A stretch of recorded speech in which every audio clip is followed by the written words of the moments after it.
Pardon the interruption, but I'm Mike Wilbon. It's National Intern Day, Tony.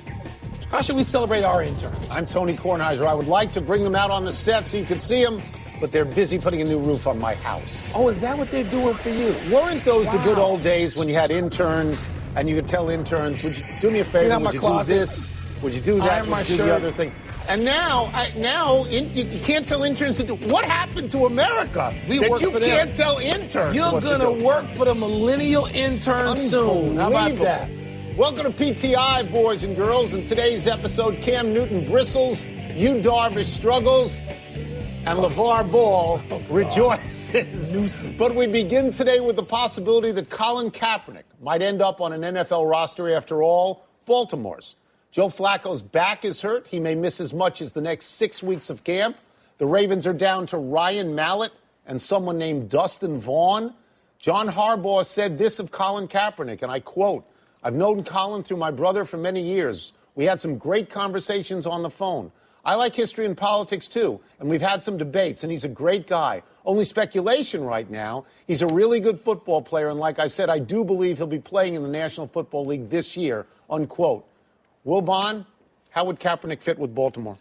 Tony, I think he can fit well with Baltimore. Now I'm talking about people. I'm not talking about schemes and strategic interests. I'm talking about the people at the top of the pyramid in a football program. I'm not going to say Baltimore is the only place. I think Kansas City is a place where he could have fit very well, too, largely because of the owner there and the coach.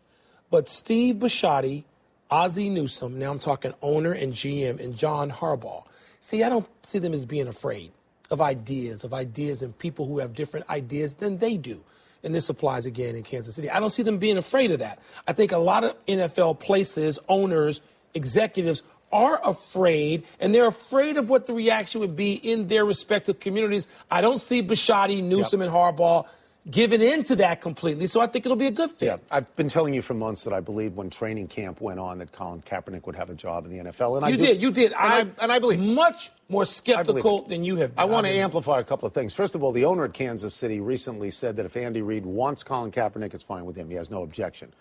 That's very important. Yes, it is. For an owner to come out publicly before the fact is very important. Clark Hunt. And I want to go to Baltimore because I know Steve Bisciotti and I know Ozzie Newsome.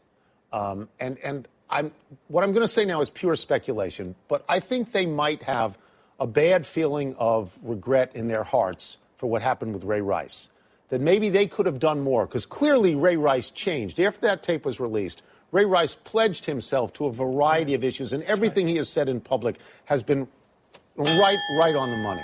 Maybe this, in their minds, is a way to have a makeup call. Maybe they're going to say, we can be out front in this, because, come on, if he kneels for the... So what? So what? I mean, Baltimore has bigger issues than people not standing for the anthem. Going to, but here's another thing. They might need a quarterback. Yeah. Flacco's gone out and done this thing where, I guess, through weightlifting, he's injured himself. You know what Flacco's record is, essentially, since the Super Bowl he was in? 29-29, I think. Does he have a Super Bowl ring? He's got an enormous salary, which counts against the cap, like the third highest cap count against. He beat Kaepernick in the Super Bowl, in that Super Bowl. Look. I think we were agreed at least on this one thing. Let's see what Kaepernick has. If he can play, but more important give him a than job. Us saying that is an owner-GM combination saying that, and the coach being enthusiastic. And I think Baltimore has that. Yeah. I don't think there's a lot of that in the NFL. I don't still. Did you ever see The Wire? It's really good. I'm just saying. Baltimore, how do we get? Yeah, just saying. You ever see Babe Ruth? He's Baltimore too. George H. We used to call him in high school. You know that plan Panthers coach Ron Rivera and his staff came up with to have Cam Newton run less, take fewer deep dropbacks in order to take fewer hits? Well, Cam doesn't like that plan, Tone.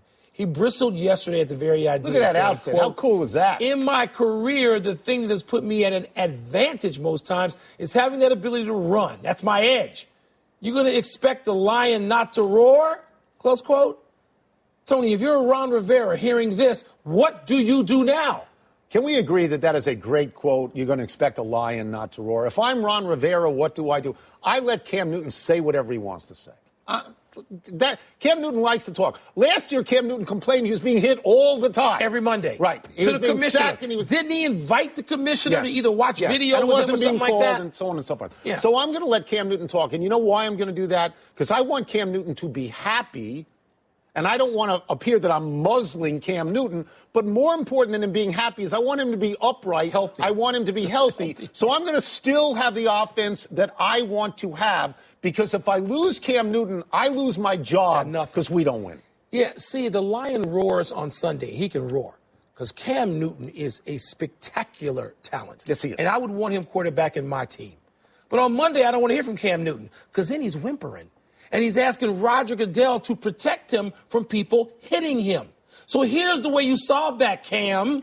We're going to try as a staff to not let you get hit as often. We perhaps don't have the offensive line exactly as we would like it. We can't protect as long. We're not going to let you get outside the pockets to throw. Well, he's going to. Not to run, okay, Tony. But he has to be reined in to protect him from himself. Try to look at this for a second from Cam Newton's point of view. And wouldn't you agree that this is a threat to his masculinity? Well, stop. No, this is important. You know what can help his That's masculinity? how he feels it. How about a trophy? How about the Lombardi trophy? But he feels that what you're doing to him is taking away the essence of his ability. Now, you have to still do it. Why does he complain on Monday?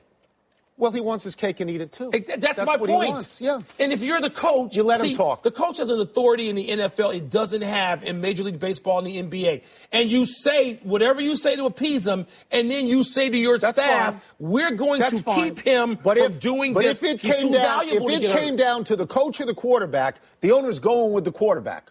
He's more important. You, Darvish. They do. Let me repeat. Except Brady. You, Darvish, whose name is mentioned every day as trade bait on this program, got crushed last night. The Texas right-hander, in what might have been his last start for the Rangers, gave up 10 earned on 9 hits, including 2 homers in less than 4 full innings. In his last 5 starts, Darvish's ERA is 7.20. Is that any good? Wilbon, should contenders stay away from Darvish now? No, here's what contenders do when they call the Texas Rangers. They say, you know that package you wanted with 3 prospects and you wanted a player and you wanted a guy of this caliber? It just shrunk. Shut up. Yeah, it just shrunk. Because we're going to do a little dictation now. We're going to have a negotiation. Because your boy is giving up home runs. Yeah. He's getting a crook in his neck, as they used to say, by turning around and watch him fly out of the yard. So we're not giving you all of that. But no, because I think that Darvish probably this weighs on him. You talk to players all the time in any sport when the trade deadline comes. They usually don't have their best performances. He's going to be a free agent. It's a straight rental. No, I still want him. I'm going to go back to something that we talked about yesterday. Darvish and Verlander and Gray. These are veterans. They know what they're doing. They're now playing on teams that have no chance to be in the playoffs. You give them the opportunity to go to a team. Texas has a chance. Not really. Yeah, they do. You go to a team where you have real playoff possibilities. That regenerates their spirit. Well, Pedro said that, right? He talked about how you get re-engaged. They're going to be fine. They're going to be fine in that particular regard. So I don't worry about that. The other thing is, it's hard for me to imagine. I mean, I don't know when pitchers lose it. But it's hard for me to imagine that Darvish has lost it completely. Lost it last night. And as you point out, he's a rental. So if you don't, at the end of the year, let him go. That's right. If you have no interest, but you're not going to give up as much. Go. Not quite as much today as yesterday. That's right. Should have made the deal. Does he have time to make another start before the deadline? Nah. Texas should have made the deal already. Because you don't want to see a guy go out and give up 10 earned and less than 4 continue to give up home runs like that. Yeah, you don't want to do that. You think? But I'd take him. I think I would, but I might take one of the other guys. Well, I'd rather have Verlander. 27. I'd rather have Verlander. Big stage. Did you see this clip last night of Adrian Beltre getting ejected from that game? I did. Beltre did something I've never seen before in a game. He moved the on-deck circle, moved it, after being told to go and stand on the circle. Yep. Well, Beltre did that, literally, like in the 4th grade. It was laugh out loud funny, except to second base umpire Jerry Davis. Tony, was this a legit objection? Did Beltre, a guy closing in on 3,000 hits, deserve to get the heave-ho? Yeah. Yes, he did. Umpire had legit reason? The umpire, there's an on-deck circle. Now, I didn't realize you could pick it up and move it. I had no idea. Sure, you can't. It's not the 1970s. Okay. But there's an on-deck circle, and when you're the on-deck guy, you're supposed to be in the on-deck circle. Yeah. So the umpire said, would you do me a favor? Would you get out from where you are? The pitcher has the right to ask that, and the pitcher didn't. The opposing pitcher did not ask for that. The umpire has a right to do it, too. And say, just you wait for the pitcher. Go over there and stand in the on-deck circle. Now, when you deliberately move it, and then you look at the umpire, you are saying to the umpire, now, what are you going to do about this? It's like in third grade when when the teacher says, let's not get ugly, and some kid stands up and goes, too late. It's that moment where, did you see this last night? Yes. Were you watching? Well, I watched it today. It was so funny but at the time. It's the question. Stop watching the Nats all the time. Watch the whole league. Is it funny? The answer is yes. Funny. The question is the ejection legit? Yes. It's totally legitimate. Please don't tell me, he's close to 3,000 hits, and you can't throw him out. No. Until the last few days, if somebody told you, said, give me a number over under 2,200 hits on Beltray, you would have said what? No, over under. 2 days ago, I said, what has he got, about 2,300 hits? I didn't know he had 2,990. How about that? I had no idea. And by the way, I had no idea. He could get to 500 home runs and 3,000 hits. That needs to be first ballot Hall of Fame. Well, it would be. And a funny guy, apparently. Funny. But that was funny. Isn't he the guy who says, you can't touch my head all the time? Doesn't he do that all? But you can't move come on. You're baiting the ump. It's stupid. You are. There was an AAU game last night in Las Vegas that involved LaMelo Ball, so naturally LeVar Ball was involved as well. Indeed, he coached the team. The crowd was so large, police turned people away, and one of those people was LeBron James. Among those who got into the game were Bill Self, Mark Few, Steve Wojciechowski, and, of course, Lonzo Ball. 800,000 people live streamed this game on Facebook. Wilbon, what in God's name does it say about the appeal of LeVar Ball? Not as much as it says about something else. He's part of what I'm about to say. It just speaks to what the culture cares about celebrity now. And you got LeVar Ball, who a year ago no one could have identified him, and now he's a celebrity. He is a bona fide celebrity. Big baller brand, and baby. So are the guys who played in that AAU game last night, and so are some of the people who watched. So now celebrity trumps everything, hello, Kardashians. This is the world we live in. Not the world you and I live in, but the people our age weren't the ones of the 800,000 live streaming Facebook either. But it says something, Tony, and the NBA and all of basketball is prospering because of this, because it's about celebrity. Not football, not even baseball. Basketball and soccer worldwide have celebrities, and that is what LeVar Ball is plugged into, and he is really making it work. He is. LeVar Ball is a marketing genius. LeVar Ball is Don King. That's who he is. He's Don King. He can sell. I'm not giving him Don King status, but you make a great point. He can sell anything to anybody. And you put him in front of a microphone, and he begins a speech that you cannot turn away from for a while. I can turn. Okay, but most people. I don't want to hear He start. can draw a crowd. His kids are involved in this. People come to. He calls them. It's the siren song to people, and he calls them. Look, I'm not going to sit here and pretend I understand what live streaming is. But if you tell me 800,000 people tuned into an AAU game, watching it on Facebook, I'm going to tell you that there's going to come a point where you look back and you say, that was the pivot in the culture. That something's happening, and it's happening. We don't, people you and I don't maybe understand it. Summer League, some because it's basketball, but more because there's celebrities like Lonzo Ball and some of these players who have come out this year. They have been talked about all year. They're celebrities. And by the way, LeBron and Kyrie with beef, that's replaced the housewives of whatever, Potomac, Orange County. These people are celebrities, and that's what people care about. You know what? And it's better than the NBA season. Not better than the playoffs. It's better than the regular season. And the big baller brand that his own kid won't wear? Yeah. Let's take a break. Coming up, are the Wizards really the championship caliber team their owner thinks they are? And what's the word for how Antonio Brown arrived at Steelers camp? You don't have to be good. I know you have no use for LeVar. You don't have to be good. Just be famous. The shoe. You don't have to be wearable. Just be known. He can draw a crowd, Mike. Time to get down and wordy with Wilbon. Let's get the first one from the producer over the loudspeaker. It's blank that Ted Leonsis calls the Wizards a championship caliber team. It's aspirational. I could be harsher and say self-delusional, like when he says that about his Washington Capitals. But I'll say aspirational. He should be a contender. He just spent billions of dollars on three guys, on John Wall, Bradley Beal, and Otto Porter. Those are three best players. He better do that. He looks around. He sees chaos and discord in Cleveland. Yeah. And he says, if I beat Boston, I can get to the championship. Beat Boston now. So I think that's aspirational. Yeah, I'm going to say it's premature. I think it was the absolute right move to re-sign Otto Porter. I told you that before anybody else. I'm not sure. Sent an offer sheet. I'm not sure. And now they got 3 players that I certainly really liked. It should have been Boston last year. The problem is Boston's going to be better this Boston's year, better. too. Both those teams going to be better. The Wizards could get there, but saying it now is premature. Cleveland's still ahead of them. Boston's still ahead of them. John Wall, last 19 minutes, no points. He had a bad game. Let's not get Next. crazy. Antonio Brown made a blank arrival at camp today. Gatsbyan. This is right out of the Roaring 20s, right out of Jay Gatsby and West Egg. He comes in what is it, a Rolls Royce? Is that a Rolls I don't Royce think that's a Silver Rolls. Cloud? Is it's it? a convertible, and he sits there. He likes to call attention to himself. Yes, He's he on does. Dancing with the Stars. He's that kind It's of a person. great poupon That's situation. supposed to be a blue-collar city. That ain't blue-collar. That is 1/10 of 1%er. I thought Antonio Brown made a Morgan Freeman arrival at camp. Don't you associate with Morgan Freeman? Morgan Freeman with- drove the car. Okay. He was Hope. Yeah, but He was Antonio driving Brown Miss was Daisy. being driven. Well, let's just, as long as we're going to go 1920s. Right. And when Antonio Brown wouldn't have been in the back of the car. No, he would not have. He'd have been in the front of the car. So let's just flip the whole scenario Okay, that's right. and make it Morgan Freeman. Or Jessica Tanner. Next. if you like.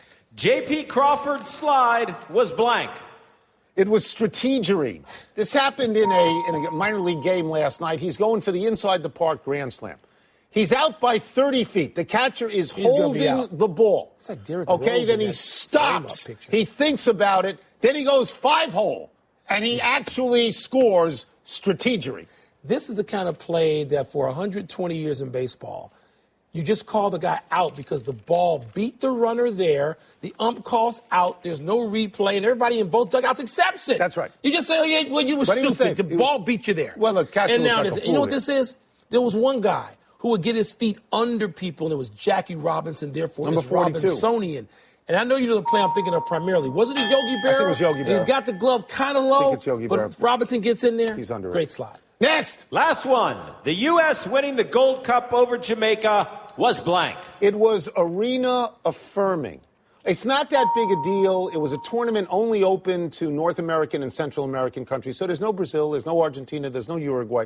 So ultimately it doesn't mean that much. But since Bruce Arena has been the coach of the national team, they played 14 games. They got all wins or ties. They don't have any losses. And, Mike, it makes me wonder, why on earth did they fire Bruce Arena the last time if he's this good? Why they hire your boy Klinsmann My before. boy. Yeah, To keep I him championed around that. so long. You know what it was, Tony? Because of all the things you said. And the players apparently are getting confidence from Arena's confidence, and we know Arena a little bit. Like Arena. And he's Long a Island boy, confident baby. gentleman, and he should be. With all the things he's won, college, pro, it was because they didn't qualify for the World Cup, not yet. No. Didn't have to play Mexico. No. Okay, there's no fault to them. Didn't have Toughest to play team. Mexico. Yeah. And Jamaica is out of World Cup qualifying. So they're not that good right now either. So it was but there's plenty of good stuff apparently to come. That's it. We're going to take one last break, and still to come, a Baltimore Raven calls it quits at 26. And the Chicago Cubs are back in first place. But are they going to stay there? You yelled at me for watching Nats games. You watch Cubs games. That's all you do. But I go to 213 on the dish. Major League Do Baseball. you watch Cubs MLB. games? Do you watch Cubs Yes, games? but I That's watch enough. other stuff. That's it. The witness is excused. Do you watch Cubs games? Okay, Kevin, for the grand prize of $1 million. What color is the White House? I know this. 5 seconds. Oh, switching to Geico could save you a bunch of money on car insurance? Okay. Judges? That's true, Kevin. They'll allow it. Congratulations. You're a winner. Woo! Geico, because saving 15% or more on car insurance is always a great answer.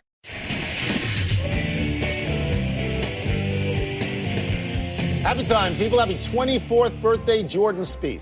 By winning the British Open last week, Spieth now has 3 legs of the career Grand Slam.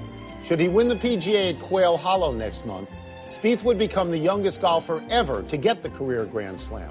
Only 5 players in history have won this, the greatest of the great.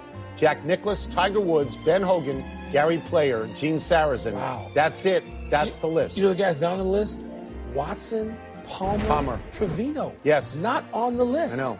Not so happy anniversary, Dirk Nowitzki. On this day last year, the Maverick superstar attempted a bicycle kick in a German charity That's match great. and watch this, failed miserably. Kudos to the 7-footer for even trying. It is. Now, this photo reveals the only connection Nowitzki should ever have to a bicycle again. You know, we don't talk about the league missing Dirk Nowitzki when he goes, but the league will miss him, and his fellow players, his peers, will miss him. Happy trails to John Ursham. The presumptive starter at center for the Baltimore Ravens has retired from the NFL suddenly at 26.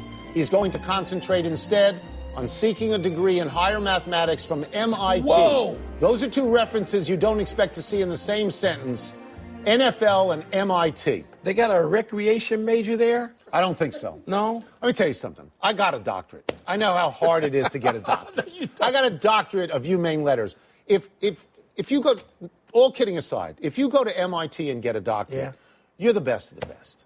And this is MIT. There are no legacies at MIT. Aren't you curious about people leaving in the middle of their football careers now to go do other things? Aren't you curious a little bit about that? Well, I think it's completely related to CTE, don't you? Yes, I do. But I'm saying that if you go to MIT, Smart you're fellow. really smart. That's why I asked you about that recreation major.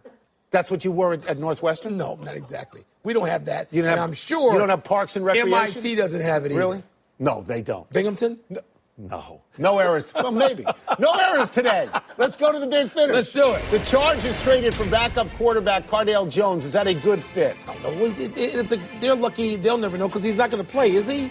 Phillip Rivers plays all every snap, the time. right? Phillip Rivers and Eli Manning all the time. The Nats placed your boy, the Orchid, Steven Strasburg, on the 10-day DL. Oh, there's concern in the corner. That's a household. This is the 9th time he's on the DL in 8 seasons. Yeah. He's pitched in one postseason game.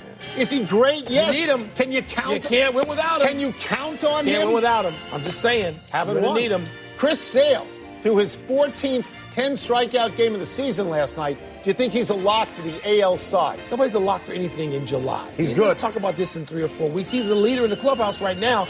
Tim Tebow went 3 for 5 last night, raised his OPS to 922. Go ahead, inflate it. He's going to be called up. He's going to play in the majors with the Mets in September. He should be He's in going to training play camp in the right now. major leagues. He should be in the NFL training camp. He's going to be there. That's where he should be. Last one, your Cubs were in the first place last night. Will they stay there the rest of the way? We got Milwaukee, Arizona, and your Nats after that. It's going to be hard. Milwaukee just lost 10,001 to the Nats. A lot of time. Trying to do better the next time. I'm Tony Kornheiser. We're a game up going up to, Brew country. I'm Mike Wilbon. Same time tomorrow, Knuckleheads. Get the podcast on the app or the podcast. Norby and Suzanne, happy anniversary.